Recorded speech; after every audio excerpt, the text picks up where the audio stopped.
Hello dear student, আজকে আমরা ভেক্টরের সেকেন্ড ক্লাস আমরা নেব। তো আমরা ফার্স্ট ক্লাসে বা প্রথম ভিডিওতে আমরা যেটা দেখেছি, ভেক্টর সম্পর্কে একটা ধারণা, বিভিন্ন ধরনের ভেক্টরের যে সমস্ত ক্যারেক্টারিস্টিক সেগুলো সম্পর্কে আমরা একটা ধারণা পেয়েছি।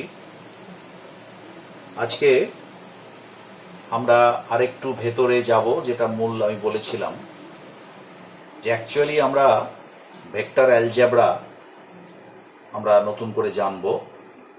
যেমন আমরা যে সাধারণ বীজগণিত বা জেনারেল অ্যালজেব্রা সেটা আমরা জানি, আমরা ভেক্টর অ্যালজেব্রা সম্পর্কে জানব। তো প্রথমেই তার মানেই আমরা যোগ বিয়োগ সমস্তই শিখবো আর কি। তো আজকে আমরা অ্যাডিশন অফ ভেক্টর, কিভাবে ভেক্টরে যোগ করতে হয় সেটা আমরা দেখব। তো ভেক্টরে যোগের ক্ষেত্রে এটা বলা যেতে পারে যে প্রথমত আমরা মূলত অনেক মেথডে যোগ করা যেতে পারে। জিওমেট্রিক্যাল মেথড এটা প্রয়োগ করা যেতে পারে, জ্যামিতিক পদ্ধতি অ্যানালিটিক্যাল মেথড প্রয়োগ করা যেতে পারে। আবার অনেক সময় ভেক্টর ডিভিশন করে, রেজুলেশন করে ভেক্টরকে বা রিজলভ করে তার সাহায্যেও আমরা ভেক্টরে যোগ করতে পারি। বিভিন্নভাবে করতে পারি যোগ। ইউনিট ভেক্টরের সাহায্যে ভেক্টরকে এক্সপ্রেস করে সেক্ষেত্রেও যোগ করতে পারি। তো আজকে আমরা প্রথমে ভেক্টর যোগ সম্পর্কে একটা ধারণা নেয়ার জন্য প্রথমে জিওমেট্রিক্যাল কনসেপ্ট, অর্থাৎ কিভাবে জিওমেট্রিক্যাল, এখান থেকে আমরা বুঝতে পারবো যে যোগ কিভাবে করতে হয়। তারপরে পরপর বিষয়গুলো আসবে। প্রথম হচ্ছে geometrical concept of vector addition.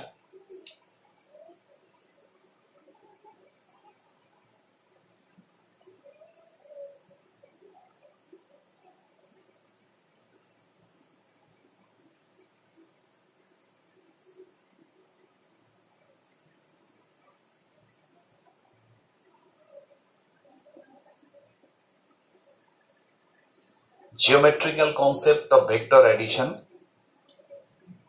তো আমি একটা এক্সাম্পল দিয়ে বিষয়টাকে বলবো।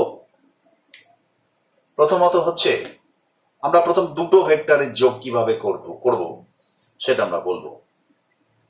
আচ্ছা, আমরা ইতিমধ্যে জেনে গেছি যে ডিসপ্লেসমেন্ট বা সরণ হচ্ছে একটা ভেক্টর রাশি।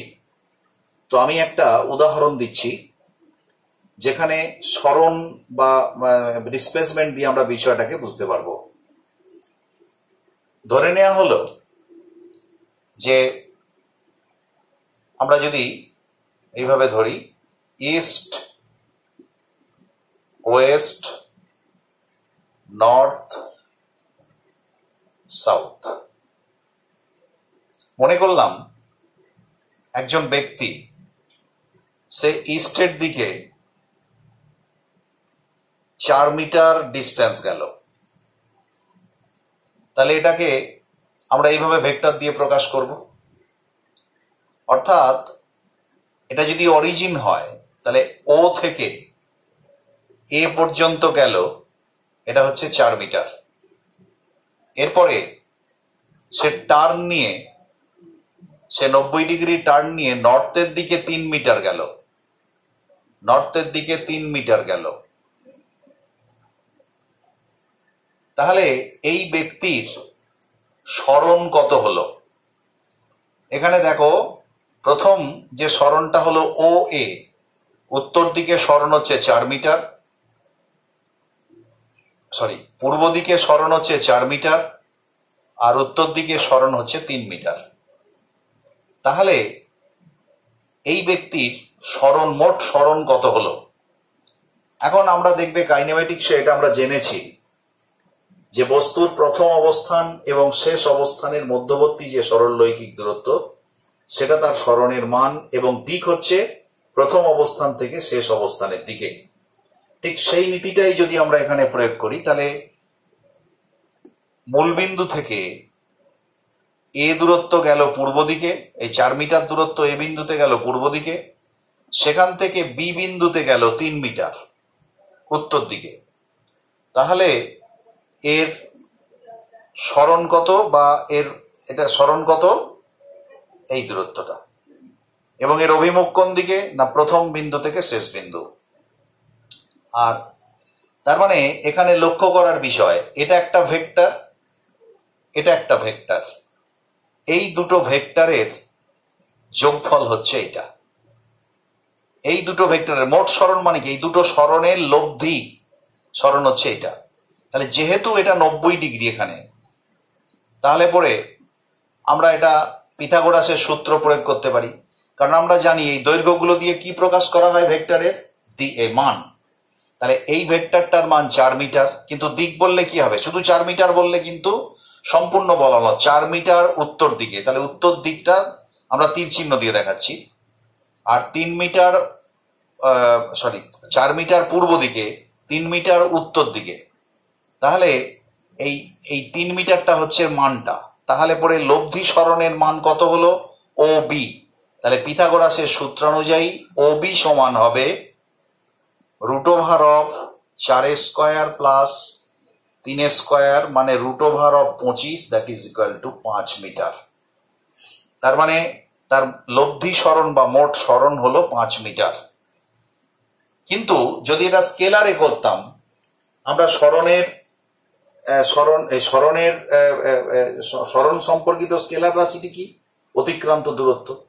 দেখো এখানে অতিক্রান্ত দূরত্ব কত? এই ব্যক্তি কত দূরত্ব অতিক্রম করলো? এখানে 4 মিটার, এখানে 3 মিটার, 7 মিটার। কিন্তু তার সরণ কত হলো? 5 মিটার। তার মানে আমরা এখানে ভেক্টরের কথা বলছি, তাহলে সরণ একটা ভেক্টর রাশি। তাহলে সরণ যদি ভেক্টর রাশি হয়, তাহলে সরণ এই যে নিয়মে আমি যোগটা করলাম, তাহলে এটা ভেক্টর রাশির যোগ। এখন প্রশ্ন হচ্ছে যে তুমি সিম্পলি যদি 4 আর 3 7, মানে আমরা এটাকে লিখবো এইভাবে, আমরা ভেক্টর ফর্মে লিখবো এইভাবে, OA vector plus AB vector is equals to OB vector. এই ভেক্টর, এটা হচ্ছে ভেক্টর ফর্মে লিখলাম, কিন্তু কখনোই এটা নয় যে ওএ প্লাস এবি সমান হচ্ছে ওবি।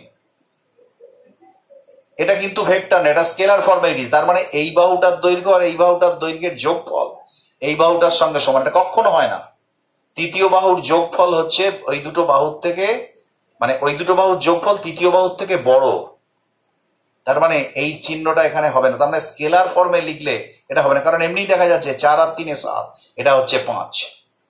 তাহলে স্বাভাবিকভাবেই এই ফর্মে যদি আমি লিখি, এইটা হচ্ছে vector form, it is correct, যে আমি এখানে ভেক্টর যোগ করেছি ও এ প্লাস এ বি সমান ওবি। এখন এইবার এর মান বার করার জন্য আমরা যেটা প্রয়োগ করলাম পিথাগোরাসের উপপাদ্য, তাহলে মানটা বেরোলো। এবার দিক নির্ণয় করার ক্ষেত্রেও আমরা একইভাবে প্রয়োগ করতে পারি। যে লক্ষ্য করার বিষয়, যে আমরা যদি এখানে ইস্ট ওয়েস্টটা আঁকি, তাহলে এই যে এরকম, এদিকটা হচ্ছে নর্থ, এদিকটা হচ্ছে সাউথ, এদিকটা ইস্ট, এদিকটা ওয়েস্ট, এদিকটা ইস্ট।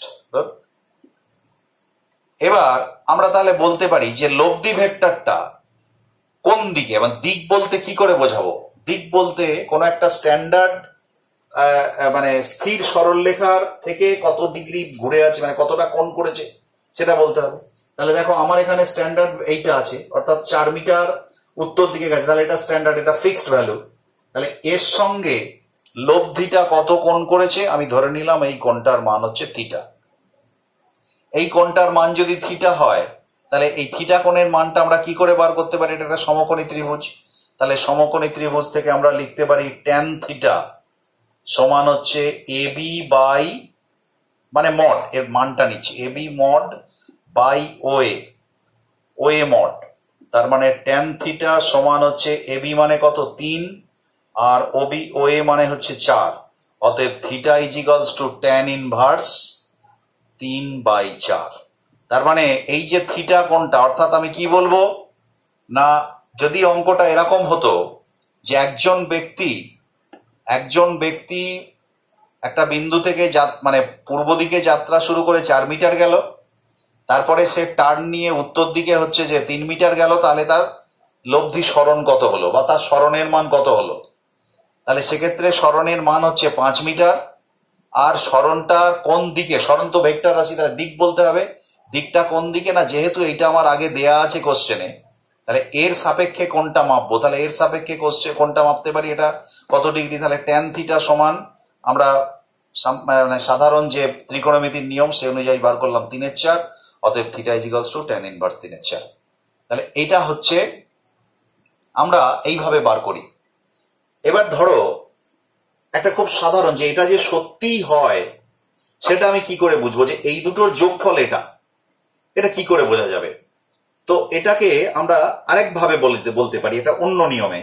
মানে এটা এই যে নিয়মে আমি যোগটা করলাম, এই নিয়মটার নাম হচ্ছে ত্রিভুজ সূত্র।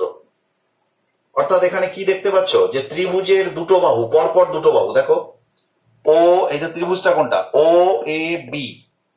তাহলে পরপর দুটো বাহু মানে ও এ এবং এ বি, পরপর ক্রমান্বয়ে গৃহীত দুটো বাহু দুটো ভেক্টরকে বুঝিয়েছে। এটা সরণ ভেক্টর, এটা ভেক্টরকে বুঝিয়েছে। তাহলে বিপরীত ক্রমে গৃহীত তৃতীয় বাহু, বিপরীত ক্রম কেন? না, এখানে যদি সমক্রম নিতাম তাহলে হতো ও এ, এ বি, বি ও, কিন্তু লব্ধিটা কোনটা বলছি? বি ও নয়, ও বি বলছি, কারণ আমি বলেছি প্রথম বিন্দু থেকে শেষ বিন্দু। তাহলে আমরা এখানে এই যে কিভাবে, তাহলে এইটা হবে লব্ধি। তাহলে এই লব্ধিটার যে পদ্ধতিতে আমি বার করলাম এটা ত্রিভুজের সাহায্যে, তাই এটার নাম ত্রিভুজ সূত্র। তাই ত্রিভুজ সূত্রটাকে আমরা বলতে পারি যে কোন ত্রিভুজের ক্রমান্বয়ে গৃহীত দুটো বাহু, এই একটা বাহু, এই একটা বাহু, যদি দুটি ভেক্টরকে মানে এবং দিকে প্রকাশ করা যায় করে, তাহলে বিপরীত ক্রমে গৃহীত ওই ত্রিভুজের তৃতীয় বাহুটা ওই ভেক্টর দুটোর যোগফল বা লব্ধিকে প্রকাশ করবে। এখানে আমরা তাই করলাম। তাহলে যোগফল বা লব্ধিকে প্রকাশ করবে। যোগফলের মান, যে লব্ধিটা পেলাম তার মান হচ্ছে 5 মিটার, আর তার দিক হচ্ছে পূর্ব দিকের সঙ্গে থিটা ইনভার্স 3/4 কোণ করে লব্ধিটার দিক। তাহলে এটা আমরা দেখলাম। এখন এইবার ধরো আমি একটা, যে সত্যি সত্যি দুটো ভেক্টর যখন কাজ করে তার লব্ধিটা যে অন্যদিকে হতে পারে তার একটা ছোট্ট উদাহরণ, মানে এটা ত্রিভুজ সূত্রের সাহায্যে বললাম। আরেকটা যোগফলের নিয়ম আছে, তার নাম হচ্ছে সামান্তরিক সূত্র।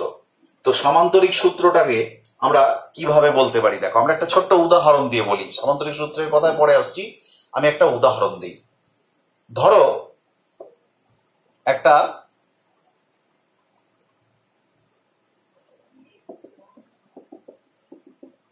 একটা নালার মধ্যে এখানে কাদা আছে, কাদা জল আছে, একটা গাড়ি পড়ে গেছে, একটা গাড়ি এখানে পড়ে গেছে, 4 চাকা গাড়ি পড়ে গেছে। তো এই গাড়িটাকে তুলতে হবে, এই নালার বাইরে নিয়ে আসতে হবে, এইটা নালাটা, এর বাইরে নিয়ে আসতে হবে। অথচ সবাই চিন্তা করছে যে আমরা করব না, কাদায় নামবো না। একটা লোককে কাদায় নামানো হলো, কি হলো, দিয়ে ও কি করলো, এইখানে একটা আংটাতে দুটো দড়ি বাঁধলো, শক্ত দড়ি। একটা দড়ি এই প্রান্তে ফেলে দিল, একটা দড়ি এই প্রান্তে ফেলে দিল। এবার এই দড়ি দিয়ে এখানে কয়েকটা লোক আর এখানে কয়েকটা লোক টান দিতে শুরু করলো। যখনই দেখবে টান দেবে এই গাড়িটা, এ যখন এদিকে টান দেবে আর এ যখন এদিকে টান দেবে, গাড়িটা দেখবে এইদিকে যাচ্ছে। তার মানে কি, এই একটা বল প্রয়োগ করলাম, ধরলাম এই বলটার মান F1, আর এদিকের লোকগুলো এই দড়ি বরাবর একটা বল প্রয়োগ করলো F2। এই দুটো বলের যোগফল হচ্ছে এইটা F। তাহলে এই F বলটার সাহায্যে, এই যে দুটো বলের মিলিত ফলই তো এটা, তার জন্যই তো গাড়িটা যাচ্ছে। তাহলে গাড়িটা আস্তে আস্তে সামনের দিকে এগিয়ে যাচ্ছে। তো তার মানে এইভাবে এটা এগিয়ে যাচ্ছে, এবং যত এরা এদিকে যাবে এগিয়ে, গাড়িটাও আস্তে আস্তে এগিয়ে আস্তে আস্তে নালা থেকে বেরিয়ে পড়বে।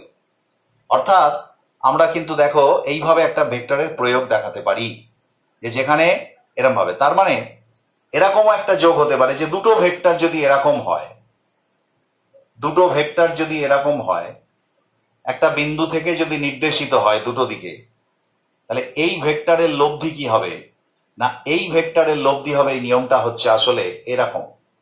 এইটাকে যদি আমরা কমপ্লিট করি, এই চতুর্ভুজ এই সামান্তরিকটাকে, তাহলে এই কর্ণটা যদি আমি আঁকি, এই কর্ণটা ধরো এটা পি ভেক্টর, বা এখানের মতো এটা F2 ভেক্টর, এটা F1 ভেক্টর, আর এটা হচ্ছে F ভেক্টর। তাহলে F1 আর F2 কাজ করছে, আর Fটা এই দিকে, এদের দুজনকার লব্ধি হচ্ছে এই দিকে।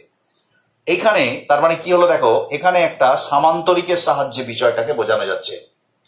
এইটাকে বলা হয় সামান্তরিক নিয়ম, যোগের সামান্তরিক নিয়ম। সেটা কিরকম না, এখানে লক্ষ্য করে দেখো, সামান্তরিকের কোনো একটা কৌণিক বিন্দু থেকে যদি দুটি বাহু দ্বারা, সন্নিহিত দুটি বাহু দ্বারা দুটি ভেক্টরকে প্রকাশ করা যায়, তাহলে ওই কৌণিক বিন্দু থেকে গৃহীত সামান্তরিকের কর্ণটি ওই ভেক্টর দুটির লব্ধিকে প্রকাশ করবে।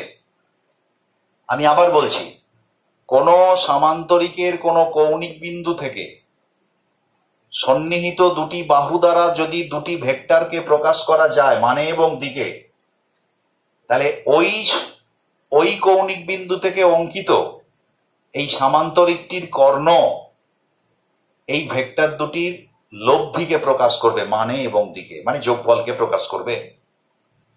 এখন স্বাভাবিকভাবেই মনে হতে পারে যে আমি তাহলে কি এরম হবে যে দুটো ভেক্টরকে একবার আমি ত্রিভুজ সূত্রে যোগ করলাম, একবার আমি সামান্তরিক সূত্রে যোগ করলাম, যোগফল কি আলাদা হবে? না, যোগফল কিন্তু আলাদা হবে না, যোগফল কিন্তু একই হবে। কেন? মানে এক তো হবেই। এবার কিরম ভাবে এক হচ্ছে দেখো, আমি এটা খুব সহজ করে বলে দিচ্ছি। ধরো এটা হচ্ছে যদি সামান্তরিক হয়, তাহলে সামান্তরিকের এই বাহুটা আর এই বাহুটা সমান, আবার এই বাহুটা আর এই বাহুটা সমান। এবার এবং শুধু সমান নয়, সমান্তরালও বটে। দেখবে গত ক্লাসে আমি একটা কথা বলেছিলাম, আজকে আমি ভালো করে বলবো আরো একটু। সেটা হচ্ছে principal of shifting of vector. Shifting মানে স্থানান্তরকরণ, ভেক্টরের স্থানান্তরকরণের নীতি। অর্থাৎ একটা ভেক্টরকে আমি ইচ্ছে মতো, আমার প্রয়োজন মতো একটা জায়গা থেকে আরেকটা জায়গায় সরিয়ে নিয়ে যেতে পারি, কিন্তু একটা শর্তে। কি শর্ত? না, ভেক্টরের মান এবং দিক একে অক্ষুণ্ণ রেখে, ভেক্টরের মান এবং দিককে অক্ষুণ্ণ রেখে। তাহলে মান কি করে অক্ষুণ্ণ থাকবে ভেক্টরের? না, ভেক্টর যে রেখাংশ দ্বারা প্রকাশ হচ্ছে তার দৈর্ঘ্যটা এক হতে হবে। আর দিক কি করে অক্ষুণ্ণ থাকবে? না, দিক হচ্ছে আগের যে ভেক্টর আর যে ভেক্টরটাকে তুমি শিফট করে নিয়ে গেলে যেখানে, দুটোর মধ্যেকার কোণ হবে 0 ডিগ্রি, তার মানে একই দিক হবে, তার মানে সমান্তরাল হতে হবে। আগের ভেক্টরটার অবস্থান আর এখনকার ভেক্টরটার অবস্থান হতে হবে সমান্তরাল, এবং আগের ভেক্টরটার দৈর্ঘ্য আর এখন যে ভেক্টরটা তুমি নিয়ে গেলে সরিয়ে তার দৈর্ঘ্য কিন্তু এক হতে হবে। তাহলে আমরা বলবো এই ভেক্টরটা শিফট হয়েছে এবং তার মান এবং দিককে অক্ষুণ্ণ রেখে। তো এই নিয়ম অনুযায়ী দেখো, লক্ষ্য করে আমি যদি এই যে F1 ভেক্টরটা আমি ইচ্ছে করে এই F1 ভেক্টরটাকে সরিয়ে এনে এইখানে বসালাম, এখানে বসাতেই পারি, এটাকেও আমি F1 বলতে পারি। কেন? না, এর দৈর্ঘ্য এবং এর দৈর্ঘ্য সমান, তার মানে দুটোর মানে একই আছে। আর এই বাহুটার এই বাহুটা সমান্তরাল, তাহলে কি হলো না, তাহলে এই বাহুটা সমান্তরাল হলে তাহলে দিকও একই আছে, তার মানে এটা সমান্তরাল। এবার তুমি লক্ষ্য করে দেখো, এই যে ত্রিভুজটা তৈরি হলো, এই যে F2, F1 এবং F, দেখো তো আগে যে ত্রিভুজ নিয়মটা বলেছিলাম তার সঙ্গে এক কিনা। অর্থাৎ আমি যদি এটা মুছে দিই তাহলে কি পড়ে থাকে? তাহলে একটা ত্রিভুজ পড়ে থাকে। সেই ত্রিভুজের কি দেখতে পাচ্ছ না, ক্রমান্বয়ে গৃহীত দুটো বাহু F2 plus F1 is equals two F। অর্থাৎ দুটো ভেক্টরকে যদি আমরা তার এই দুটো কোন ত্রিভুজের ক্রমান্বয়ে গৃহীত বাহু দ্বারা দুটো ভেক্টরকে যদি আমরা প্রকাশ করতে পারি, তাহলে ওই ত্রিভুজের তৃতীয় বাহুটা, বিপরীত ক্রমে গৃহীত তৃতীয় বাহুটা ওই দুটো ভেক্টরের যোগফল বা লব্ধিকে প্রকাশ করবে। অর্থাৎ সামান্তরিক সূত্রটা আর কিছুই নয়, সামান্তরিক সূত্রটা হলো আসলে ত্রিভুজ সূত্র। সামান্তরিক সূত্রটা হচ্ছে ত্রিভুজ সূত্র, কারণ একটাই, মানে ত্রিভুজ মানে মূল সূত্র হচ্ছে ত্রিভুজ সূত্র। এখান থেকে আমরা সবকিছু তৈরি করতে পারি। তো সেই জন্যে সামান্তরিক সূত্র এবং ত্রিভুজ সূত্রে দুটো ভেক্টরকে আমরা যোগ করি, যদি আমরা একই ভেক্টর পাবো যোগফলটায়, এবং তার মান এবং দিক আগের মতো ত্রিভুজ সূত্রেও যা হবে সামান্তরিক সূত্রেও তাই হবে। এ গেল দুটো ভেক্টরের যোগ। এখন যদি 2-এর বেশি ভেক্টর হয়, 3, 4, 5 ইত্যাদি হয়, তাহলে সেক্ষেত্রে কি করব না, সেক্ষেত্রে আমরা যেটা করতে পারি, আমরা পরপর এখানে দেখো আরেকটা নিয়ম এখান থেকে বেরিয়ে আসে। সেই নিয়মটা হচ্ছে যে আমরা যখন দুটো ভেক্টরকে যোগ করছি, আমরা এখানে কি করছি, F2 আর F1 ভেক্টরকে যোগ করেছি। কিংবা আগের বারে লক্ষ্য করে দেখো আমরা এরকম করেছিলাম, এই যে এই ভেক্টরটাকে যদি আমরা P বলি আর এই ভেক্টরটাকে যদি আমরা Q বলি, তাহলে এই ভেক্টরটা হচ্ছে R, এটা R ভেক্টর। তাহলে যে দুটো ভেক্টরকে যোগ করেছি, দেখো লক্ষ্য করে, এটা প্রথম ভেক্টর, এটা দ্বিতীয় ভেক্টর। তাহলে প্রথম ভেক্টরের হেড থেকে দ্বিতীয় ভেক্টরের টেলটা শুরু হবে, এটা টেল। প্রথম ভেক্টরের হেড এটা, টেল এটা, প্রথম ভেক্টর মানে P। এবার এই ভেক্টরের যেখানে হেড, এর সঙ্গে মিলিয়ে দিতে হবে দ্বিতীয় ভেক্টরের টেলটা, যে দ্বিতীয় ভেক্টরের হেডটা হচ্ছে এইটা। এইবারে কি করতে হবে না, এইবারে প্রথম ভেক্টরের টেল আর দ্বিতীয় ভেক্টরের হেডকে আমরা যোগ করে দেবো। এই নীতি কিন্তু সর্বত্র একইভাবে প্রয়োগ হবে, ত্রিভুজ সূত্রে হবে, সামান্তরিক সূত্রে হবে, এবং 2-এর বেশি যদি হয় সেক্ষেত্রে আমরা প্রয়োগ করব বহুভুজ সূত্র, সেখানেও কিন্তু আমরা এইভাবেই পাবো। তো আমি একটা দেখাচ্ছি বহুভুজ সূত্র। ধরো এরকম একটা এক্সাম্পল হতে পারে, ধরো একজন ব্যক্তি মনে করো প্রথমে মনে করো পূর্ব দিকে P দূরত্ব গেল, P ভেক্টর দ্বারা পূর্ব দিকে এতটা গেল। এরপরে সেই ব্যক্তি, এটা ধরো, এটা আমি এটা আঁকলাম, এটা নর্থ, এটা সাউথ, এটা ইস্ট। এবার নর্থ ইস্টের দিকে, নর্থ ইস্ট মানে এখানে কোনটা কত হবে, 45 ডিগ্রি। নর্থ ইস্টের দিকে ধরো Q দূরত্ব গেল, ধরো এটা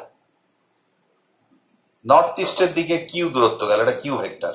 তাহলে এটা একটা ভেক্টর, এটা Q। আবার এখানে একটা তুমি আঁকো। এবার ধরো সে নর্থের দিকে R দূরত্ব গেল, এইটা এই বরাবর গেল R দূরত্ব। আমি এগুলো কেন আঁকছি, এখানে আঁকার দরকার নেই, এটা আঁকি যে মানে অ্যাঙ্গেল গুলো যাতে বোঝা যায়। তাহলে এটা হলো ইস্টে গেল, এখান থেকে এটা অরিজিন, এখান থেকে ইস্টে গেল, ইস্ট থেকে নর্থ ইস্টে গেল Q, তারপরে এই বিন্দু থেকে আবার সোজা উত্তর দিকে গেল R। তাহলে ওই ব্যক্তির সরণ কত হলো। বা আমি যদি আরেকটু করি, ধরো তারপরে এখান থেকে এর দিকে গেল মনে করো S, কথাই বলছি, আবার এটা কোন দিক, এটা হচ্ছে পশ্চিম দিক, আবার এখান থেকে পশ্চিম দিকে গেল S দূরত্ব। তাহলে ওই ব্যক্তির সরণ কত হলো, কি হবে, সেই একই নিয়ম। দেখো সেই একই নিয়ম কি করেছি, প্রথম ভেক্টরের টেল হেড, এবার প্রথম ভেক্টরের হেডের সঙ্গে দ্বিতীয় ভেক্টরের টেলটা যোগ করেছি, সেখান থেকে ভেক্টরটা এঁকেছি তার দিককে অক্ষুণ্ণ রেখে। এখানের হেড মানে এই Q ভেক্টরের হেড এখানে, আর তৃতীয় ভেক্টরের টেল আবার এখানে যুক্ত হয়েছে তারপর থেকে। এবার তৃতীয় ভেক্টরের যেখানে হেড, সেটা চতুর্থ ভেক্টরের টেল, এবার চতুর্থ ভেক্টরের হেড হচ্ছে এইটা। এইবারে প্রথম ভেক্টরের টেল আর দ্বিতীয় শেষ ভেক্টরের হেড, এইটাকে যদি আমি যোগ করে দিই, প্রথম ভেক্টরের টেল এবং শেষ ভেক্টরের টেল, এটা যদি যোগ করে দিই, এটা দুটো তীর চিহ্ন দিলাম লব্ধি বোঝানোর জন্য। ধরো এটা লব্ধিটা হচ্ছে T, তাহলে এই Tটা হচ্ছে এই ব্যক্তির মোট সরণ। আমি যদি সরণ দিয়ে বলি, উত্তর দিকে প্রথমে সরণ হলো Q, তারপরে হলো P, তারপরে হলো এইদিকে হলো Q, তারপরে হলো R, তারপরে এদিকে হলো S। তাহলে ওই ব্যক্তির সরণ হচ্ছে, মোট সরণ হচ্ছে T, অর্থাৎ প্রথম অবস্থান এবং শেষ অবস্থান। এখন তোমার এটা নিয়ে একটু সন্দেহ থাকতে পারে, স্যার এটা কি করে বুঝবো। খুব বোঝা সহজ, দেখো লক্ষ্য করে তুমি আবার সেই ত্রিভুজ সূত্র প্রয়োগ করো। ধরো আমি দুটো করে ভেক্টর নিচ্ছি, ধরো P ভেক্টর আর Q ভেক্টরের যোগফল কি হবে। তাহলে দেখো P ভেক্টরের টেল থেকে P ভেক্টরের হেড থেকে এর টেল এই পর্যন্ত গেল, এটা হচ্ছে P আর Q। এখন যদি এই দুটোকে আমি যোগ করে দিই, ধরো এইটা আমি যোগ করে দিলাম, এটা তাহলে কি ভেক্টর, এই বরাবর কি ভেক্টর বোঝাবে। তাহলে এটা P ভেক্টর, এটা কি যোগ, ত্রিভুজ হয়েছে। তাহলে ত্রিভুজের ক্রমান্বয়কৃত দুটি বাহু, তৃতীয় বিপরীত ক্রমে তৃতীয় বাহু, এই দুটোর যোগফল, তার মানে এটা হবে P প্লাস Q, এই ভেক্টরটা হবে P প্লাস Q। তাহলে এই ভেক্টরটা P প্লাস Q, এই ভেক্টরটা R। তাহলে আবার যদি এইটার সঙ্গে যোগ করে দিই, তাহলে কি হবে, আমি যদি এটার সঙ্গে যোগ করে দিই, এই যে এই ভেক্টরটা তাহলে কি হলো, তাহলে আবার একটা ত্রিভুজ দেখো লক্ষ্য করে, দেখো এটা হচ্ছে পি প্লাস কিউ, এটা হচ্ছে আর, তাহলে বিপরীত ক্রমে গৃহীত এই বাহুটা, তাহলে এটা কত হবে না, এটা হবে পি প্লাস কিউ প্লাস আর। এবার এইটা এই ভেক্টরটা আর এই ভেক্টরটা শেষে এই ভেক্টরটা, তাহলে এটা নিয়ে আবার একটা ত্রিভুজ দেখো, এইটা একই ক্রমে, এইটা আর এটা একই ক্রমে আর এটা বিপরীত ক্রমে, তাহলে এবার আমরা কি লিখতে পারি, তাহলে টি ভেক্টর সমান, এটা টি ভেক্টর সমান এই ভেক্টরটা প্লাস এই ভেক্টরটা, অর্থাৎ পি প্লাস কিউ প্লাস আর প্লাস এস। অর্থাৎ কিনা আমরা দেখো একসঙ্গে একটা দুটো তিনটে চারটে ভেক্টরকে যোগ করে দিলাম। এই যে যোগ করলাম, এখানে ত্রিভুজও হলো না, চতুর্ভুজও হলো না, এই সামান্তরিকও হলো না, এখানে একটা যে কোনো পঞ্চভুজ হতে পারে, ষড়ভুজ হতে পারে, সপ্তভুজ হতে পারে, অষ্টভুজ হতে পারে, তার মানে বহুভুজ। তার মানে এই সূত্রটার নাম দেব বহুভুজ সূত্র। সেখানে একই, তার মানে বহুভুজ সূত্রের আমরা কি বলবো নিয়মটা, না কোনো বহুভুজের ক্রমান্বয়ে গৃহীত বাহুগুলি বা সমক্রমে গৃহীত বাহুগুলি যদি এক একটা ভেক্টরকে মানে এবং দিকে প্রকাশ করে, তাহলে ওই বহুভুজের শেষ বাহুটি, এটা শেষ বাহু, বিপরীত ক্রমে গৃহীত শেষ বাহুটি, এটা কিন্তু সমক্রম নয়। সমক্রম হলে কি হতো, এখান থেকে এখান, এখান থেকে এখান, এখান থেকে এখান, এখান থেকে এখান, এখান থেকে এখান হতো, কিন্তু এটা কোন দিক থেকে, এইখান থেকে এইখান। তার মানে এটা সমক্রম নয়, বিপরীত ক্রমে গৃহীত শেষ বাহুটা হচ্ছে এই কটা ভেক্টরের লব্ধি বা যোগফলকে প্রকাশ করবে। তাহলে জ্যামিতিক পদ্ধতিতে আমরা একটা ধারণা পেতে পারি। তাহলে তিন রকমের আমরা পেলাম, কনসেপ্ট পেলাম। একটা হচ্ছে ত্রিভুজ সূত্রের সাহায্যে আমরা ভেক্টরকে যোগ করতে পারি, সামান্তরিক সূত্রের সাহায্যে আমরা ভেক্টরকে যোগ করতে পারি, আবার হচ্ছে যে বহুভুজ সূত্রের সাহায্যে আমরা ভেক্টরকে যোগ করতে পারি। কিন্তু এই তিনটেরই মূল যে সূত্র সেটা হচ্ছে ত্রিভুজ সূত্র। তাই এখান থেকে আমরা একটা ধারণা পাচ্ছি বটে, এই যে ধরো পি প্লাস কিউ প্লাস আর প্লাস এস, কিন্তু পি এর মান, কিউ এর মান, আর এর মান, এস এর মান যদি আমার দেয়া থাকে, তাহলে কি আমি টি এর মানটা এইভাবে জ্যামিতি করে বার করতে পারবো? এইভাবে কিন্তু জ্যামিতি করে বার করতে পারবো না। তাই আমাদের বীজগণিতের আশ্রয় নিতে হবে। তাই এখন আমরা অ্যানালিটিক্যালি অর্থাৎ বিশ্লেষণাত্মক ভাবে ত্রিভুজ সূত্রটাকে ব্যাখ্যা করব। আমরা একটা ত্রিভুজ সূত্র তোমাদের দেখিয়েছিলাম, প্রথমে পূর্ব দিকে গেল 4 মিটার, তারপরে উত্তর দিকে গেল 3 মিটার, তাহলে লব্ধি সরণের মান 5 মিটার হচ্ছে। সেটা সমকোণী ত্রিভুজ ছিল বলে সম্ভব ছিল, কিন্তু সমকোণী ত্রিভুজ তো নাও থাকতে পারে, যে কোনো ধরনের ত্রিভুজ থাকতে পারে। তাহলে সেক্ষেত্রে আমরা সেই লব্ধির মান কি করে বার করব, লব্ধির দিক কি করে বার করব, অ্যানালিটিক্যালি বীজগণিতের সাহায্যে আমরা আজকে সেটাই বুঝে নেওয়ার চেষ্টা করব। দেখা যাক, আমরা প্রথমে ছবি আঁকছি।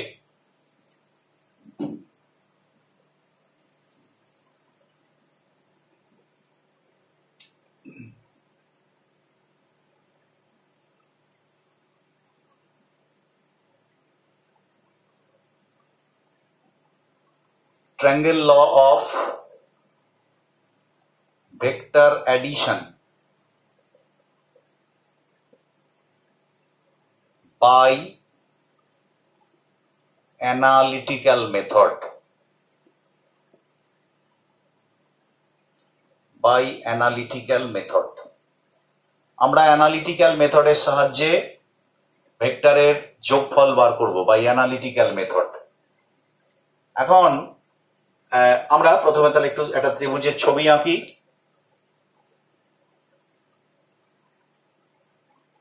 আচ্ছা, প্রথমে আমি বলি, ধরো এই বিন্দু থেকে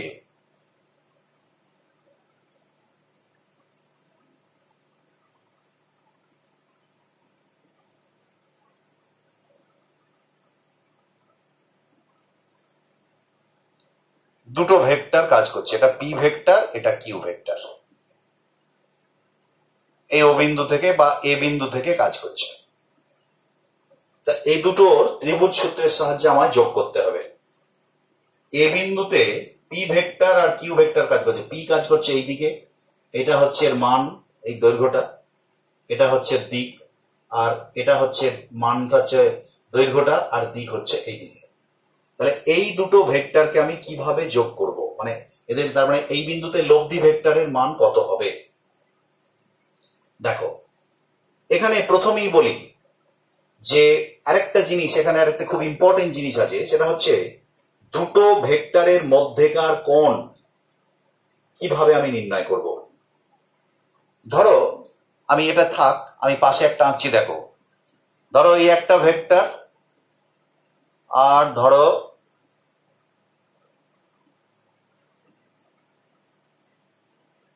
এই একটা ভেক্টর। এই ভেক্টর দুটির মধ্যেকার কোণ কত? এখন স্বাভাবিকভাবেই আমি যেহেতু কোণটা এখানে এঁকে দিয়েছি, তোমাদের যদি মনে হয় যে এইটা হচ্ছে কোণ, তাহলে ভুল হবে। এটা কিন্তু ভেক্টর দুটির মধ্যেকার কোণ নয়। ভেক্টর দুটির কোণ নির্ণয় করার যে নিয়ম, দুটো ভেক্টরের মধ্যেকার কোণ নির্ণয় করার যে নিয়ম, সেটা হচ্ছে যে বিন্দুতে তুমি ভেক্টর দুটির মধ্যেকার কোণ নির্ণয় করবে, ভেক্টর দুটিকে এমন ভাবে প্লেস করতে হবে যেন সেই বিন্দু থেকে দুটো ভেক্টরই বহির্মুখী হয়, অর্থাৎ সেই বিন্দু থেকে দুটি ভেক্টরই যেন বেরিয়ে যায়। তাহলে যে কোণটা করবে সেটা হচ্ছে তোমার যেমন ধরো, তার মানে কি, এই বিন্দু থেকে ধরো এই একটা ভেক্টর বেরোলো আর এই একটা ভেক্টর বেরোলো এই বিন্দু থেকে। এখন এই ভেক্টরটা মানে তো এদিকেও থাকতে পারে, ধরো এরকম। তাহলে এই বিন্দুতে কোণ এইটা না এইটা? এখানে কিন্তু মনে রাখতে হবে যে দেখো, এই বিন্দুর সাপেক্ষে যখন আমি কোণ নির্ণয় করব, তখন এটা কিন্তু অন্তর্মুখী, অর্থাৎ এই বিন্দুর দিকে যাচ্ছে। তাহলে এইটা নয়। তাহলে এই বিন্দু থেকে বেরোচ্ছে দুটো ভেক্টর, কোনটা? এই ভেক্টরটা বেরোচ্ছে, এই ভেক্টরটাও বেরোচ্ছে। তার মানে দুটো ভেক্টর কি সেই বিন্দু থেকে বহির্মুখী হতে হবে, তাহলে সেই কোণটাই হবে কোণ। তাহলে এখানে এই যে কোণটাকে আমি বলছি, এটা কোণ নয়। তাহলে কি করতে হবে? এটাকে তুমি বাড়িয়ে দাও, তুমি শিফট করে দাও, এইখান থেকে এটাকে এদিকে নিয়ে যাও, আবার এই ভেক্টরটাকে শিফট করে তুমি এইদিকে নিয়ে যাও। এই যে কোণটা হলো, এই কোণটাই হচ্ছে এটা। এখন জ্যামিতিক ভাবে তোমার হয়তো এটার সঙ্গে এটা সমান, কিন্তু এটা নাও হতে পারে, কোনো কোনো ক্ষেত্রে অন্যভাবে সরাতে হতে পারে, কিন্তু এখানে হয়তো সমান হলো। কিন্তু মনে রাখতে হবে, এটাই নিয়ম, যে বিন্দুতে তুমি ভেক্টর দুটির মধ্যেকার কোণ নির্ণয় করবে, সেই বিন্দু থেকে দুটি ভেক্টরকেই কিন্তু বহির্মুখী হতে হবে। অর্থাৎ টেল দুটো একটা বিন্দু, মানে যে কো ইনিশিয়াল ভেক্টর হতে হবে। তার মানে দেখো, এই বিন্দু থেকে এও বেরোচ্ছে, এও বেরোচ্ছে, তার মানে ভেক্টর দুটো কো ইনিশিয়াল। তাহলে কো ইনিশিয়াল হলে যে কোণটা করবে, স্মলেস্ট যে কোণটা, সেই কোণটাই হচ্ছে ভেক্টর দুটির মধ্যেকার কোণ। এইবার আমি ফিরে আসি আবার আগের জায়গায়। তাহলে এখানে লক্ষ্য করার বিষয়, দেখো এখানে এই যে দুটো ভেক্টর, এখানে পি ভেক্টর, এখানে কিউ ভেক্টর। এই ভেক্টর দুটো দেখো এ বিন্দুর সাপেক্ষে দুটোই বহির্মুখী, তার মানে ভেক্টর দুটির মধ্যেকার কোণ কত? এটা থিটা। মনে করলাম এই ভেক্টর দুটির মধ্যেকার কোণ হচ্ছে থিটা। এখন আমি এই ভেক্টর দুটির মধ্যে ত্রিভুজ সূত্র প্রয়োগ করব। এখন ত্রিভুজ সূত্রের প্রয়োগ করতে গেলে কি নিয়ম? ত্রিভুজ সূত্রের বিবৃতি কি না, দুটো ভেক্টরকে মানে এবং দিকে যদি দুটো ত্রিভুজের ক্রমান্বয়ে গৃহীত দুটি বাহু দ্বারা প্রকাশ করা যায়, তাহলে ওই ত্রিভুজের বিপরীত ক্রমে গৃহীত তৃতীয় বাহুটি ওই ভেক্টর দুটোর লব্ধি বা যোগফলকে প্রকাশ করবে। তাহলে এখানে তো ত্রিভুজ এরম ভাবে যদি তুমি তৈরি করে ফেলো, তাহলে তো হবে না। দেখো লক্ষ্য করে, এটা এদিকে, এটা ক্রমান্বয়ে হচ্ছে না। তাহলে একটা কাজ করো, এইটাকে শিফট করো। এবার শিফট করার আগে, একটু আগেই বলেছি, শিফট করার নিয়ম কি না, শিফট করার নিয়ম হচ্ছে এর মান অর্থাৎ দৈর্ঘ্য এবং দিক অর্থাৎ সমান্তরাল ভাবে এটাকে শিফট করা যেতে পারে। তাহলে এইখানে বসিয়ে এটাকে আস্তে আস্তে আস্তে আস্তে তুমি এই বড় করো, এটা পি এই পর্যন্ত, মনে করো পি এই পর্যন্ত, তাহলে এইখানে তুমি এটাকে শিফট করে দাও, এই যে ধরো এই পর্যন্ত। এটা তার মানে এইটা যদি আমি এই দিকে, এটা ভেক্টর সমান্তরাল হলো না, যাই হোক, এটা ছবি হাতে আঁকলাম। তাহলে এটাকে আমি কিউ বলতে পারি, যেহেতু এটা সমান্তরাল। তাহলে এটা পি, এটা কিউ। এখন তারপরে এটা শিফট করে দিয়েছে, এখন এটা বাদ দিয়ে দাও, তাহলে এটা এখন নেই। তার মানে এ বিন্দু থেকে পি ভেক্টরের, এখন দেখো দ্বিতীয় নিয়মটা এখানে প্রযোজ্য হয়ে গেল। আমি কি বলেছিলাম, যোগ করতে গেলে ত্রিভুজ সূত্র বা সামান্তরিক সূত্র বা বহুভুজ সূত্রে প্রথম ভেক্টরের হেড দ্বিতীয় ভেক্টরের টেল একই বিন্দুতে, দেখো প্রথম ভেক্টরের হেড হচ্ছে এটা আর দ্বিতীয় ভেক্টরের টেল হচ্ছে এটা, দুটো একই বিন্দু থেকে। এবার এইবারে তাহলে এই ত্রিভুজটা যদি আমি কমপ্লিট করি, এই ত্রিভুজটা যদি আমি কমপ্লিট করি, তাহলে কি হবে? একটুখানি ছবিটা দাঁড়া, 1 মিনিট, ওটা কাট করে নিচ্ছি। এই যে এটা কিউ। তাহলে ক্রমান্বয়ে গৃহীত দুটো বাহু ধরো, এটার নাম দিয়ে দাও এ বি সি, তাহলে A B BC P Q. এইবার তাহলে তৃতীয় বাহুটা বিপরীত ক্রম, মানে এইটা, তাহলে এটা হবে আর। এইবারে দেখো এই আর বাহুটার, এই আর ভেক্টরটার মান এবং দিক তোমাকে নির্ণয় করতে হবে। আগের বার আমি অত্যন্ত সহজে করে দিয়েছিলাম, কেন না এই কোণটা ছিল 90 ডিগ্রি, এখন তো এই কোণটা 90 ডিগ্রি নয়। তাহলে এখন আমাকে একটুখানি ম্যাথামেটিক্যাল কাজ করতে হবে। সেটা কি, আমি একটা কাজ করি, এটাকে একটু বর্ধিত করলাম, এই বাহুটাকে বর্ধিত করে এখান থেকে একটা লম্ব টানলাম। এই যে এখান থেকে একটা লম্ব টানলাম, ধরলাম এই লম্বটা এখানে ছেদ করলো ডি বিন্দুতে। এই যে এবার লক্ষ্য করো ভেক্টর দুটির মধ্যেকার কোণ, এটা ভেক্টরটা এইখানে ছিল, তাহলে এই কোণটা ছিল থিটা, তাহলে এই কোণটা কত, এটাও তো ভেক্টর দুটির মধ্যে, এই ভেক্টর তো এইদিকেই যাচ্ছে, তার মানে ভেক্টর দুটির মধ্যেকার কোণ হচ্ছে থিটা, এটাই। তাহলে এই কোণটা হচ্ছে থিটা। এইবার এ ডি সি, এটা তো সমকোণ, তার মানে এ ডি সি একটা সমকোণী ত্রিভুজ। সেই সমকোণী ত্রিভুজের ক্ষেত্রে আমি কি লিখতে পারি না যে AC square is equals to AD square plus DC square. AC square is equals to AD square plus DC square. আবার এসি স্কোয়ার সমান এডি স্কোয়ারটাকে আমি লিখলাম এবি প্লাস বিডি এর whole square plus DC square. আবার AC square সমান, এটাকে whole square আমরা ভাঙলে AB square plus BD square plus 2 into AB into BD plus DC square, or AC square is equals to AB square plus, এখন দেখো এই যে CBD এটাও তো একটা সমকোণী ত্রিভুজ, এই কোণটা সমকোণ, তার মানে এটা অতিভুজ। তাহলে সমকোণী ত্রিভুজের এই কোণটা, সমকোণী ত্রিভুজের ক্ষেত্রে তাহলে এইটা অতিভুজ। তাহলে আমরা কি BD square plus DC square সমান বিসি স্কোয়ার লেখা যেতে পারে। তাহলে কি লেখা যেতে পারে, BD square plus DC square সমান বিসি স্কোয়ার।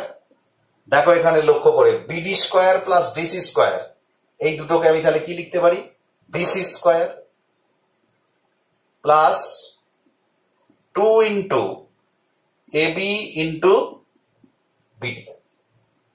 এবার এসি মানে কি, এসি মানে আর, তার মানে এটা মড লিখছি, তো শুধু তো দূরত্বগুলো লিখছি, তাহলে আর মড মানে ভেক্টর আর এর মড শুধু মানটা।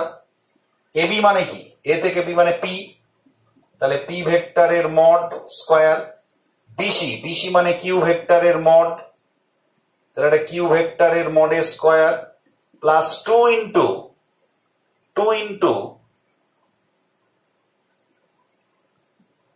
এবি, 2 ইন্টু এবি মানে পি মড। আর বিডিটা নেই, তুমি লক্ষ্য করে দেখো এখানে বিডিটা কি, এটা যেহেতু একটা সমকোণী ত্রিভুজ, এই কোণটা যদি থিটা হয় তাহলে উল্টো দিকের বাহুটা হবে লম্ব আর এই বাহুটা হবে ভূমি। তাহলে এই ত্রিভুজের ক্ষেত্রে, ত্রিভুজ বিডিসি এর ক্ষেত্রে আমরা লিখতে পারি বিডি বাই বিসি সমান কস থিটা। দেখো বিডি বাই বিসি সমান কস থিটা, তাহলে বিডি সমান কত, বিসি কস থিটা, আবার বিসি সমান কত, কিউ কস থিটা। তাহলে পরে বিডির জায়গায় আমরা কত লিখতে পারি, কিউ মড কস থিটা। তাহলে পরে আমরা যেটা লিখলাম আর মডের স্কোয়ার, এটা কিন্তু মান বেরোচ্ছে, আর মডের স্কোয়ার সমান পি মডের স্কোয়ার প্লাস কিউ মডের square plus 2 into P into Q into cos theta, और r इज इक्वल्स टू আমি যদি লিখি r mod সমান root over of p mod square plus q mod square plus 2p mod into q mod, এগুলো কিন্তু প্রত্যেকটা এখানে শুধু মড। এই হচ্ছে মানটা, অর্থাৎ তার মানে এই যে তৃতীয় বিপরীত ক্রমে গৃহীত তৃতীয় বাহু অর্থাৎ এসির মান আর মানে হচ্ছে আর মড, তার মানে P square plus Q square plus 2p q cos theta, এগুলো কিন্তু মানটা বেরোলো। তাহলে আমরা দুটো ভেক্টরের যোগ করার ক্ষেত্রে মানটাকে কিন্তু আমরা ত্রিভুজ সূত্রের সাহায্যে এইভাবে বার করতে পারি। এখন প্রশ্ন হচ্ছে যে এটা মান বেরোলো, এবার দিক কি করে বেরোবে? ঠিক একই নিয়মে আমি বলেছি, একটা স্ট্যান্ডার্ড মানে ডাইরেকশনের রেসপেক্টে লব্ধিটা কত কোণ করে আছে, তার মানে এখানে স্ট্যান্ডার্ড ডাইরেকশন কোনটা? এবি, এটা আগে থেকেই ছিল পি, তাহলে পি এর সঙ্গে আরটা কত কোণ করে আছে? এই কোণটা করে আছে, ধরলাম এই কোণটা হচ্ছে ফাই। তাহলে ফাই যদি এখন যদি আমরা তোমার এ বি সি এই ত্রিভুজটা কনসিডার করি, তাহলে পরে ট্যান সাই, আমি এখানে একটু লিখছি, ট্যান ফাই সমান আমরা কি লিখতে পারি? ডিসি বাই এই যে লম্ব বাই ভূমি, ডিসি বাই এডি। এবার ডিসি মানে কত? দেখো ডিসি মানে এই ছোট্ট ত্রিভুজ থেকে ডিসি বাই বিসি সমান সাইন থিটা, অতএব ডিসি সমান বিসি সাইন থিটা, আবার বিসি মানে কিউ, তাহলে কিউ সাইন থিটা। তাহলে ডিসি মানে লিখলাম, এটা মড কিন্তু, Q sine theta by AD মানে এবি প্লাস বিডি, এবার এবি মানে পি আর বিডি মানে আমি আগেই বার করেছি কিউ কস থিটা, তার মানে P mod plus Q mod cos theta. তাহলে লক্ষ্য করে দেখো, তাহলে ট্যান ফাই সমান Q sine theta by P plus Q cos theta, তাহলে ফাই সমান কত? ট্যান ইনভার্স পুরোটা Q sine theta by P plus Q cos theta. তাহলে এখান থেকে আমি ফাই এর মানটা পেয়ে গেলাম, মানে কি? লব্ধি ভেক্টরের দিকটা পেয়ে গেলাম। তাহলে লব্ধি ভেক্টরের মান হচ্ছে এটা আর লব্ধি ভেক্টরের দিক হচ্ছে এটা। দিকটা নির্ণয় করার জন্য আমি আবার বলছি যে একটা স্ট্যান্ডার্ড ভেক্টর, তোমার যেটা প্রদত্ত ভেক্টর, তোমার কোশ্চেনে যেটা আছে যে এই ভেক্টরের দিক এটা, তাহলে তার সঙ্গে কত কোণ করছে সেটা আমরা বার করে নিতে পারি। Phi is equals to tan inverse Q sine theta by P plus Q cos theta. তাহলে এখানে আমরা ত্রিভুজ সূত্রের সাহায্যে দুটো ভেক্টরের যোগ কিভাবে অ্যানালিটিক্যালি বীজগাণিতিক ভাবে, এখন আমরা দেখো আর এর মান, পি এর মান, কিউ এর মান আর থিটার মান যদি আমার জানা থাকে, তাহলে সরাসরি বসিয়ে আমি এখানে নিউমেরিক্যাল ভ্যালু পাবো। অনুরূপ ভাবে ফাই এর মানটাও কিন্তু একটা নিউমেরিক্যাল ভ্যালু আমরা এখানে পাবো। তো এখন এর ক্ষেত্রে আমরা যদি প্যারালেলোগ্রাম ল অর্থাৎ সামান্তরিক সূত্রের ক্ষেত্রে যদি এটা প্রয়োগ করি, আমি একটু আগেই বলেছি তোমাদের যে আসলে সামান্তরিক সূত্রই বলো, বহুভুজ সূত্রই বলো, সবই কিন্তু ত্রিভুজ সূত্র দিয়ে তৈরি। তাই সামান্তরিক সূত্রের ক্ষেত্রেও যদি এরকম দুটো সন্নিহিত বাহু দ্বারা দুটি ভেক্টরকে প্রকাশ করা যায়, সেটাকে আমরা ত্রিভুজ সূত্রে কনভার্ট করে নিতে পারি। অর্থাৎ সামান্তরিক সূত্র দিয়েও যদি আমরা যোগফল বার করি, এই এক্সপ্রেশনটাই বেরোবে। তো সুতরাং আলাদা আর কিছু না, সুতরাং সেটাকে আর আমরা নতুন করে করব না। এখন এইবার আমরা কতগুলো জিনিস এখানে আমরা একটুখানি দেখে নেব, যে কন্ডিশনগুলো, অর্থাৎ এই যে ধরো দিক নির্ণয় এবং ইত্যাদি হলো, এইবার আমরা দেখব যে কখন এবার আমরা বিভিন্ন ক্ষেত্রগুলোকে আমরা বুঝতে পারবো যে কখন ভেক্টরের মান দুটো ভেক্টরের যোগফল করলে সর্বোচ্চ হবে, কখন সর্বনিম্ন হবে, কোথায় কি হবে ইত্যাদি বিষয়গুলোকে আমরা বুঝতে পারবো। তো তিনটে স্ট্যান্ডার্ড অ্যাঙ্গেল আমরা নেব। যখন ভেক্টর দুটির মধ্যেকার কোণ হচ্ছে 0 ডিগ্রি, তার মানে কি? Parallel vector. যখন ভেক্টর দুটির মধ্যেকার কোণ হচ্ছে 180 ডিগ্রি, তার মানে অ্যান্টি প্যারালাল ভেক্টর। আর যখন ভেক্টর দুটির মধ্যেকার কোণ হচ্ছে 90 ডিগ্রি, তার মানে অর্থোগোনাল ভেক্টর। এই তিনটে ক্ষেত্রে এই সূত্রটা কি রূপ নেয়, তার দিক এবং হচ্ছে যে তার মান কি রূপ নেয়, সেটা আমরা একটুখানি দেখে নেব। মুছে দিলাম।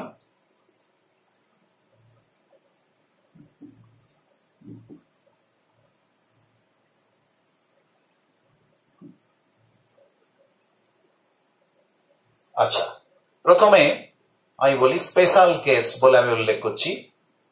স্পেশাল কেস 1, when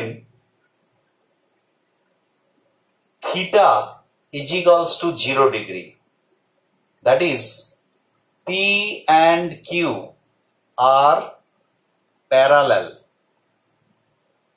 যখন একই দিকে একই অভিমুখে আছে, বা প্যারালালও হতে পারে, এরা কোলিনিয়ারও হতে পারে, তো সেক্ষেত্রে কি হবে না, আমাদের সূত্রটা ছিল আর মড সমান রুটের ভেতর P mod Q mod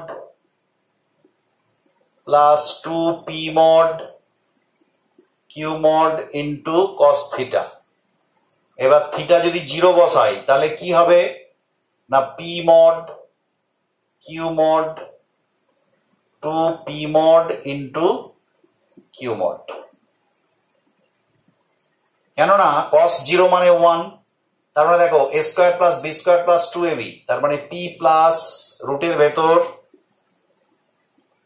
P mod plus Q mod এর হোল স্কয়ার, তার মানে এটা হোল স্কয়ার আর রুট উঠে যাবে একসঙ্গে, তার মানে আর মড সমান পি প্লাস কিউ। অর্থাৎ কি হলো, মানে আমি যদি ভেক্টর মানের ক্ষেত্রে ধরি তাহলে এরকম আর mod is equals to P mod plus Q mod. তার মানে দুটো ভেক্টর যখন একই দিকে কাজ করবে প্যারালালি, অর্থাৎ একই অভিমুখে কাজ করবে, তখন ভেক্টর দুটি সিম্পল যোগ হয়ে যাবে, মানে স্কেলারের মতো। তার মানে কি, মনে করো একটা পাথর খণ্ডকে তুমি এবং তোমার বন্ধু, তুমি 10 ডাইন বলে ঠেলছো আর একজন 15 ডাইন বলে ঠেলছে একই দিকে, তার মানে পাথরটার ওপর মোট বল কত প্রযুক্ত হবে, একই দিকে যেহেতু, তাহলে 10 প্লাস 15 সমান 25 ডাইন। তো এটা হলো একই দিকে। এই সময়তে তাহলে লব্ধির অভিমুখ কোন দিকে হবে না, লব্ধির অভিমুখ হবে, তাহলে আবার সেই ফর্মুলায় ফেলবো, tan phi সমান Q sine theta by P plus Q cos theta. এবার থিটার মান 0 হওয়া মানে কি, থিটার মান 0 হওয়া মানে হচ্ছে ট্যান থিটা, এই ট্যান ফাই, এই ট্যান থিটা, থিটার মান 0 মানে ট্যান 0 0, মানে পুরোটাই 0 হয়ে যাচ্ছে। তাহলে ট্যান থিটা সমান 0, ট্যান ফাই সমান 0, তাহলে ফাই সমান কত, 0 ডিগ্রি। তার মানে 0 ডিগ্রি মানে কার সঙ্গে, আমরা ছবিতে কি দেখিয়েছিলাম, এটা পি ভেক্টর, এটা কিউ ভেক্টর, আর এটা ছিল লব্ধি, এটা ফাই। তার মানে এটা যদি 0 ডিগ্রি হয়, তার মানে পি যে অভিমুখে কাজ করছে সেই অভিমুখে, আর এক্ষেত্রে তো পি আর কিউ তো একই অভিমুখে। তার মানে কি হবে না, যদি দুটো ভেক্টর প্যারালালি একই অভিমুখে কাজ করে, তাহলে লব্ধি ভেক্টর দুটো সরাসরি, মানে কম্পোনেন্ট যে দুটো ভেক্টর কাজ করছে তাদের যোগফল হয়ে যাবে সরাসরি, এবং তাদের যে লব্ধি ভেক্টর হবে সেটা হবে P plus Q mod, P mod plus Q mod, এবং তাদের অভিমুখ হবে পি বা কিউ, যে কোনোটার অভিমুখ, কারণ দুটো সবাই তো একই অভিমুখে, তাহলে লব্ধিটাও হবে ওই একই অভিমুখে। এইবারে আমি আসছি যে তোমার যদি এটা অ্যান্টি প্যারালাল হয়, এটা হচ্ছে একটা কেস গেল। এবার আমি অ্যান্টি প্যারালালের ক্ষেত্রে বলছি, তার মানে থিটার মান কত, 180 ডিগ্রি, থিটার মান হচ্ছে 180 ডিগ্রি, তাহলে এটা প্যারালাল নয়, এটা কি হবে, অ্যান্টি প্যারালাল। অ্যান্টি প্যারালাল, তাহলে অ্যান্টি প্যারালাল হলো, তার মানে থিটার মান 180 ডিগ্রি, কস 180 ডিগ্রি মানে -1, তার মানে এটা কি হয়ে যাবে -1, এটা কি হয়ে যাবে মাইনাস, তার মানে এটা কি হয়ে যাবে মাইনাস। অর্থাৎ লব্ধির মান হবে দুটোর বিয়োগফল। কিন্তু এখানে একটা শর্ত আছে, এখানে ধরে নেওয়া হচ্ছে যদি পি বড় হলে পি মাইনাস কিউ, আর কিউ যদি বড় হয় তাহলে কিউ মাইনাস পি। আমি কি করে বলছি, এর একটা এক্সাম্পল নেওয়া যাক। ধরো একটা বড় পাথরকে তুমি ঠেলছো 10 ডাইন বলে, আর তোমার বন্ধু উল্টো দিক থেকে 3 ডাইন বলে ঠেলছে তোমার সঙ্গে উল্টো দিকে, তাহলে পাথরটার উপর মোট লব্ধি বল কত হবে? তুমি 10 ডাইন উত্তর দিকে, ও 10 ডাইন 3 ডাইন দক্ষিণ দিকে, তার মানে 3 ডাইন পরস্পরে ক্যান্সেল আউট হয়ে গেল, পড়ে থাকলো কত? 7 ডাইন। সেই 7 ডাইনটা কার জন্য? তোমার জন্য, কারণ তোমার বল বেশি ছিল। তার মানে এখানে লব্ধি বলের মান হবে 10 - 3 = 7। আর অভিমুখ কোন দিকে হবে? যেটা বড় তার অভিমুখে। আবার উল্টোটা যদি হতো তাহলে সেটা আবার উল্টো দিকে হতো। তাই এক্ষেত্রে আমরা বলতে পারি যে লব্ধির মান হবে P - Q অথবা Q - P, যেটা করবে সেটাই। এবারে tan phi সমান কি হবে? এবার sin 180 মানে এটা আবার জিরোই হয়। এখানে থিটার 180 বসালে এটা আবার জিরো হয়, কিন্তু এইখানে জিরো হওয়ার অর্থ এখানে কিন্তু দুটো, এখানে ফাই এর মান হতে পারে 0 ডিগ্রি অথবা 180 ডিগ্রি। তার মানে কি? তার মানে যে বলটা, ধরো তুমি যে বলটা প্রয়োগ করেছো পি বলটা যদি বড় হয় তাহলে পি এর অভিমুখে হবে। 0 ডিগ্রি আর 180 মানে যদি ধরো তুমি ঠেলছো 10 ডাইনে আর তোমার বন্ধু ঠেলছে 3 ডাইনে, তাহলে লব্ধি বলটা কোন দিকে হবে? তুমি যে বল দিকে ঠেলছো সেই অভিমুখে। আবার যদি তোমার বন্ধুর বলটা বেশি হতো, ধরো বন্ধু ওটা ঠেলছে ধরো 15 ডাইনে আর তুমি এদিকে 5 ডাইনে প্রয়োগ করছো, তাহলে কি হবে? এখন উল্টো দিকে হয়ে যাবে, অর্থাৎ তোমার বন্ধুর দিকে হয়ে যাবে। তাই বলা যেতে পারে যে এখানে দুটো শর্ত আছে। একটা হচ্ছে এই যে ট্যান থিটা 0 হলো, ট্যান থিটা 0 হওয়ার অর্থ হচ্ছে যেটা এই থিটার মান 0 ডিগ্রিও হতে পারে, আবার হচ্ছে 180 ডিগ্রিও হতে পারে। অর্থাৎ সেক্ষেত্রে পি যদি বড় হয়, অর্থাৎ যে বলটা P - Q করেছো, পি যদি বড় হয় তাহলে 0 ডিগ্রি হবে, আর কিউ যদি বড় হয় তাহলে হবে 180 ডিগ্রি, উল্টো দিকে বলটা কাজ করবে। এরপরে যেটা আমরা বলবো সেটা হচ্ছে যদি কোণ দুটো 90 ডিগ্রি হয়, যদি এটা 90 ডিগ্রি হয় তাহলে কি হবে? এটা যদি 90 ডিগ্রি হয় অর্থাৎ P and Q আর অর্থোগোনাল, অর্থোগোনাল কি হবে না? এখানে ফর্মুলা এটা। এবার cos 90 মানে কি? 0। তার মানে এই গোটা টার্মটাই থাকবে না, শুধু এইটুকু থাকবে। তার মানে এখানে এইটা হলো এইটা, অর্থাৎ আর এর মান হবে √P mod square plus Q mod square. এটা হলো আর এর মান, অর্থাৎ কিনা 90 ডিগ্রি করে থাকলে। আর ট্যান এর মান কত হবে? ট্যান থিটা কোন অভিমুখে কাজ করবে দেখা যাক। কোন অভিমুখে কাজ করবে? ট্যান ফাই সমান Q sin theta by P plus Q cos theta. তার মানে 90 যদি বসিয়ে দাও, থিটার মান 90 বসালে sin থিটা 1, তার মানে P mod Q mod, আর এটা cos 90 মানে 0 বাই P mod। তার মানে কি হয়ে যাবে? তার মানে tan phi সমান এটা, তার মানে phi is equals to tan inverse Q by P। এখন এই যে তিনটের কথা আমি বললাম, অর্থাৎ তিনটে অ্যাঙ্গেল করে, অর্থাৎ তুমি দেখো 0 ডিগ্রি, 90 ডিগ্রি এবং 180 ডিগ্রি, এই তিনটের কথা যখন আমি বললাম তখন লব্ধির মানটা দেখা যাচ্ছে যখন 0 ডিগ্রি তখন হচ্ছে সব থেকে বড় P প্লাস কিউ, যখন 90 ডিগ্রি হ্যাঁ, এবং যখন হচ্ছে 180 ডিগ্রি P মাইনাস কিউ সব থেকে কম, আর 90 ডিগ্রি হচ্ছে মাঝামাঝি, অর্থাৎ √P square plus Q square. তাই বলা যেতে পারে যে একটা ভেক্টরকে স্থির রেখে অন্য ভেক্টরটা যদি এমন ভাবে স্থাপন করা হয় 0 ডিগ্রি থেকে শুরু করে আস্তে আস্তে যদি অ্যাঙ্গেলটা বাড়ানো হয়, অর্থাৎ ভেক্টর দুটির মধ্যেকার কোণ যত বাড়াবো লব্ধির মান কিন্তু তত কমবে। এই বিষয়টা আমরা এখানে কিন্তু দেখে নিতে পারি। অর্থাৎ আমি যখন 0 ডিগ্রি ছিল P আর কিউ এর মধ্যেকার কোণ তখন ছিল ম্যাক্সিমাম, যত আমি আস্তে আস্তে বাড়াচ্ছি তত হচ্ছে কোণ মানে লব্ধির মানটা হচ্ছে কমছে, এবং যখন 180 হয়ে যাচ্ছে তখন লব্ধির মানটা হয়ে যাচ্ছে পুরোপুরি 0 ডিগ্রি। এবার ধরো এখানে তিনটের ক্ষেত্রেই যদি আমরা এরকম শর্ত প্রয়োগ করি যে যদি মনে করো এই যে ভেক্টর দুটো P এবং কিউ এরা যদি সমান হতো তাহলে কি হতো? প্রথম ক্ষেত্রে দেখো লব্ধি বেরিয়েছিল P প্লাস কিউ, তাহলে যে কোনো একটা যদি P এর সমান হতো তার মানে কি হতো? লব্ধি সমান P প্লাস P, মানে কিউ সমান P ও, তাহলে 2P বা 2Q। অনুরূপ ভাবে যখন 180 ডিগ্রি হতো তখন কি হতো? 0। অর্থাৎ তার মানে দুটো ভেক্টর যারা পরস্পর বিপরীত দিকে কাজ করছে কিন্তু তারা মানেও সমান, তার মানে দুটো বিপরীত ভেক্টর।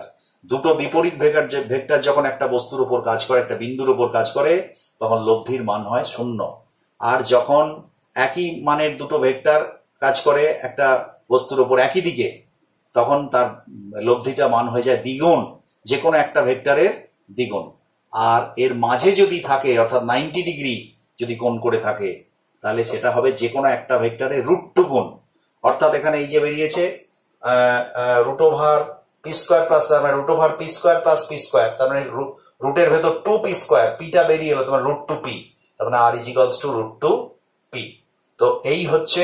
আর অ্যাঙ্গেল গুলোর ক্ষেত্রে কি হতো দেখো লক্ষ্য করে, অ্যাঙ্গেল গুলোর ক্ষেত্রে প্রথম অ্যাঙ্গেলটা কত বেরিয়েছিল, 0 ডিগ্রি অ্যাঙ্গেলটা 0 ডিগ্রি, অত 0 ডিগ্রি বেরিয়েছিল দাও। আর এখানে কি হতো, এটা যদি সমান হতো এই অ্যাঙ্গেলটা p/p, তার মানে tan ইনভার্স 1, tan ইনভার্স 1 মানে tan phi সমান 1, আর tan phi সমান 1 মানে কি tan 45 ডিগ্রি। অর্থাৎ তার মানে কি হচ্ছে phi ইজিক্যালস টু 45।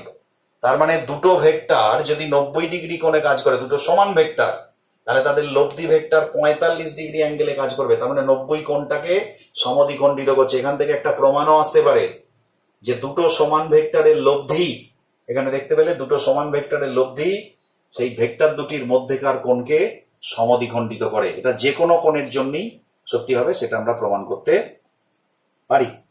তো আমরা মোটামুটি আজকে অ্যানালিটিক্যাল মেথডে আমরা এই আলোচনাগুলো করলাম। আমরা মূলত ত্রিভুজ সূত্রকে ধরেই কাজগুলো করলাম, কিন্তু আমরা দেখতে পারি, এটা তোমাদের কাছে একটা টাস্কও থাকলো, তোমরা পরে আমাকে এটা নিয়ে প্রশ্ন করতেই পারো, যে প্যারালেলোগ্রাম ল যদি যেটা প্রয়োগ করা হয়, আমি দেখিয়েও দিলাম যে প্যারালেলোগ্রাম ল আর কিছুই নয়, প্যারালেলোগ্রাম ল হচ্ছে ত্রিভুজ সূত্রেরই আরেকটা ভিন্ন রূপ, মানে অন্যভাবে এটাকে বোঝানো হচ্ছে, কিন্তু আসলে ত্রিভুজ সূত্রই। বহুভুজ সূত্রের ক্ষেত্রেও সেই একই কথা। তো আমরা এই সম্পর্কে জানলাম, এবং এই সম্পর্কে পরবর্তীকালে আমরা নিউমেরিক্যালস গুলো করব। তো আজকে আমরা এখানেই আমাদের ক্লাস শেষ করলাম। ওকে।